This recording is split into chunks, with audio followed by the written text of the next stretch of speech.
इन दिनों एक सुसाइड ने पूरे देश को हिलाकर रख दिया है और ये इन दिनों देश के न्यायिक व्यवस्था पर सवाल खड़ा करता है, जहां पर एक पुरुष की शिकायत को गंभीरता से नहीं लिया जाता है। नमस्कार, हम बात करने जा रहे हैं इन दिनों बहुचर्चित केस अतुल सुभाष के बारे में। अतुल बेंगलुरु में एक इंजीनियर थे। उनकी 23 पेज के सुसाइड नोट में अपनी पत्नी और ससुराल वालों के साथ साथ जौनपुर की फैमिली कोर्ट में जज पर भी गंभीर आरोप लगाए हैं। इसमें उन्होंने अपनी पत्नी और बेटे को लेकर एक भविष्यवाणी भी की है। इसके अलावा केस ट्रायल, बेटे की कस्टडी समेत अतुल ने कुल 12 अंतिम इच्छाएं बताई हैं। हम आपको बता दें कि इन दिनों ये मामला समूचे देश को हिलाकर रख दिया है, जहां एक बार फिर से सिस्टम पर सवाल खड़ा कर दिया है, जिसमें अतुल ने, जो बेंगलुरु में एक इंजीनियर थे, उन्होंने तकरीबन 1.5 घंटे की एक वीडियो रिकॉर्ड की और लगभग 23 पन्नों का एक पूरा सुसाइड नोट लिखा, जिसमें उन्होंने बारीकियों से हर एक चीज़ों को लिखी। हम आपको इस वीडियो में बताने जा रहे हैं कि इसके बाद से किस तरीके से सवाले चिन्ह खड़ा हो रहे हैं।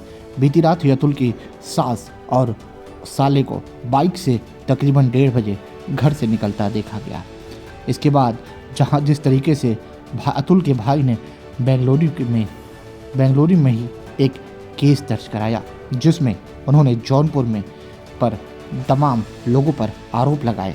इस पर उन्होंने कहा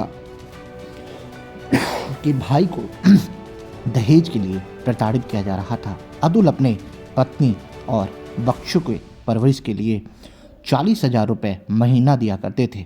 अतुल का कहना था कि 1 करोड़ से 2 करोड़ दहेज मांगा जा रहा है और अगर दहेज ना दिया गया तो मामले को और अलग तरीके से फंसाने की बात की जा रही थी। आइए सुनवाते हैं अतुल के परिवार क्या कह रहा है। बड़ा जो पॉइंट है वो उस वीडियो में ये है कि उसने जज के ऊपर बोला है।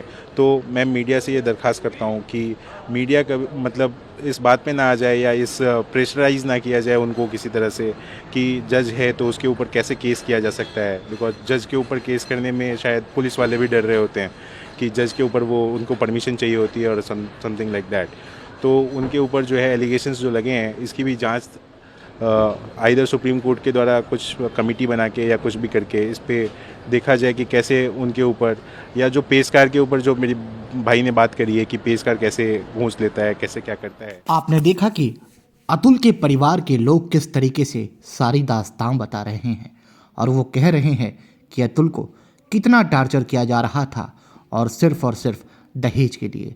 अतुल बार बार शिकायत की, लेकिन शायद एक मर्द की शिकायत पर, एक पुरुष की शिकायत पर ध्यान नहीं दिया गया। फिलहाल बेंगलुरु पुलिस ने BNS की धारा 108 के तहत मुकदमा दर्ज किया है और एक तरीके से इस सुसाइड ने समूचे देश पर हिलाकर रख दिया है, जहां पर यह साफ देखा गया कि एक पुरुष शिकायत करता रहा और सिस्टम पर सुनाई नहीं दिया। देर रात जिस तरीके से अतुल की सास और साले बाइक पर घर से निकलते दिखे, वहां मीडिया का जमावड़ा देर रात भी रहा और ये तस्वीरें अब सोशल मीडिया पर वायरल हो रही हैं, जिसमें साफ देखा जा सकता है कि किस तरीके से जौनपुर के अतुल के ससुराल में ताला लटका हुआ है। इन सब पर आपकी क्या प्रतिक्रिया है, हमें अपनी राय कमेंट करें। जय हिंद।